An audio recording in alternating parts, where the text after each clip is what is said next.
Pada saat ini di kediaman Sekte Pemurnian Senjata, ekspresi Han Fei sangat jelek. Si Yun yang duduk di satu sisi sedikit disibukkan dengan pikirannya, alisnya yang elegan terkunci rapat memikirkan sesuatu.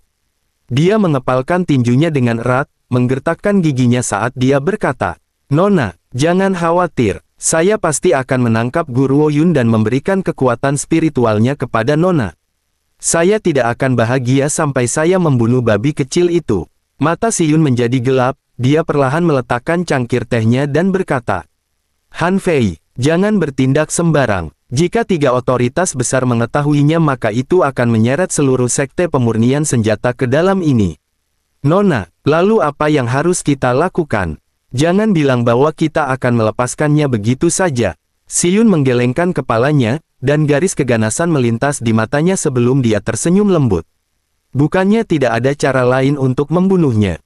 3 otoritas besar memutuskan bahwa lawan dengan kultivasi yang lebih lemah adalah terlarang. Tetapi begitu dia menerobos menjadi jenderal bela diri aturan tidak akan melindunginya lagi. Namun itu akan memakan waktu beberapa dekade sampai dia menjadi jenderal bela diri dan kurasa aku tidak bisa menunggu selama itu. Suasana menyeramkan tersembunyi di balik senyum Si Yun. Aku tidak ingin Guru Wo Yun mati. Aku ingin menyedot semua kekuatan spiritualnya, merobek semua anggota tubuhnya dan kemudian menyiksanya selama sisa hidupnya. Dia adalah orang yang memilih untuk menyihir Qian Beiye dan menipunya untuk mengikutinya. Karena itu masalahnya maka aku akan memastikan dia membayar harga yang pantas. Hati Han Fei bergetar ketika dia melihat Si Yun saat ini. Tampilan lembut yang dia tunjukkan di depan orang lain hanyalah penyamaran. Sebenarnya tidak ada orang yang lebih tahu darinya apa yang ada di balik topeng wanita ini. Saat itu demi mencapai posisi setinggi mungkin di Sekte Pemurnian Senjata, Si Yun tidak ragu menggunakan cara jahat untuk menjebak kakak kembarnya. Meskipun mereka memiliki wajah yang sama, itu adalah saudara perempuannya yang benar-benar baik, gadis berbakat, bukan Si Yun.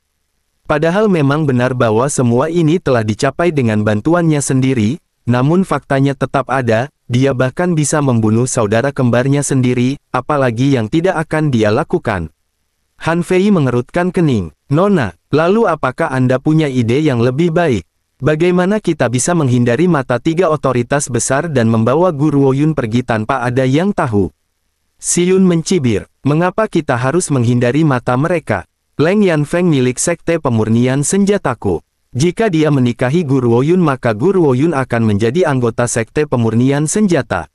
Akankah 3 otoritas besar peduli dengan apa yang kita lakukan padanya? Aku sudah diam-diam mengatakan bahwa aku ingin membuat Guru Wo Yun meninggalkan Qian Beiye. Orang pintar seperti Leng Yanfeng yang setia padaku pasti akan mengorbankan apapun untuk membuatku bahagia. Karena ada orang seperti ini di sekitar mengapa tidak memanfaatkannya dengan baik? Jika berhasil, Guru Wo Yun bahkan harus berterima kasih padaku. Kalau tidak, berdasarkan bakat dan kualitasnya, dia tidak akan pernah memenuhi syarat untuk menikahi Leng Yanfeng sepanjang hidupnya. Bahkan jika Leng Yanfeng bukan anggota Sekte Pemurnian Senjata, dia masih memegang gelar putra mahkota. Dengan perbedaan status yang begitu besar, tentu saja wanita itu tidak memiliki kualifikasi untuk menjadi istrinya. Han Fei ternganga kaget, dia mengira dia kejam, tetapi Nona Si Yun jelas lebih kejam daripada dia. Demi mencapai tujuannya, dia tidak akan berhenti. Saat Si Yun sedang memikirkan bagaimana menghadapi Guru Wo Yun, gelombang kekacauan telah datang ke ibu kota Kekaisaran Negara Azure Dragon. Tidak ada alasan lain, Jenderal Luo adalah ayah yang paling protektif di seluruh negara Azure Dragon. Jadi ketika dia mendengar bahwa Luo Yin telah ditangkap dan diancam oleh Ling Yi, dia langsung menjadi sangat marah.